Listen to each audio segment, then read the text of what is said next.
എടി ഇതേ നിന്റെ വീട്ടിൽ നിന്നേ പപ്പയും മമ്മിയും അളിയനും പിള്ളേരൊക്കെ ഉണ്ട്. അവർക്ക് കഴിക്കാൻ എന്തെങ്കിലും ഉണ്ടോ അവിടെ? ചേട്ടായുടെ വീട്ടിൽ നിന്ന് ആരെങ്കിലും വന്നു കഴിഞ്ഞാൽ അത് ഉണ്ടാക്കുക ഇത് ഉണ്ടാക്കുന്ന പറഞ്ഞാൽ എനിക്ക് പണി തരും. ഇന്ന് ചേട്ടായിക്ക് നല്ലൊരു പണി കൊടുത്തിട്ടേ കാര്യമുള്ളൂ. അതെ, നമുക്ക് കുറച്ച് മട്ടൻ ബിരിയാണി മേടിച്ചാലോ? മട്ടൻ ബിരിയാണി മേടിച്ചാൽ അതിനകത്ത് കഷ്ണം കുറവായിരിക്കില്ലേ? അതിന്റെ കൂടെ വല്ല ചിക്കൻ 65 അതുപോലെ ബീഫോ അങ്ങനെ എന്തെങ്കിലും മേടിക്കണോ? ദൈവമേ, പണി ചോദിച്ചു മേടിക്കുകയാണല്ലോ.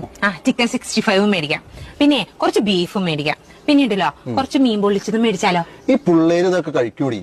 പിള്ളേര് ബിരിയാണി ഇതൊന്നും കഴിക്കില്ല. നമുക്ക് പിള്ളേർക്ക് ചിക്കൻ നൂഡിൽസ് മേടിക്കാം. ചിക്കൻ നൂഡിൽസ് മേടിക്കാം. പിന്നെ പിള്ളേർക്ക് ഐസ്ക്രീം ഭയങ്കര ഇഷ്ടമായിരിക്കില്ല, അത് മേടിക്കണ്ടേ?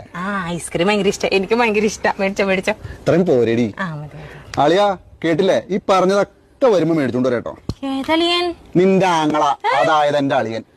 അവൻ വീട്ടിൽ നിന്ന് ഇറങ്ങാൻ നേരത്ത് പറഞ്ഞു, അളിയൻ കടയിലൊന്നും പോയി ബുദ്ധിമുട്ടണ്ട, എന്നാ വേണ്ടെന്ന് വെച്ചാൽ ഞാൻ മേടിച്ചോണ്ട് വരാന്ന് പറഞ്ഞു. ഞാൻ ആയിക്കോട്ടെ എന്നും പറഞ്ഞു. ഇനി എന്തെങ്കിലും വേണോ? വേണമെങ്കിൽ ഇപ്പൊ വിളിച്ചു പറയാം.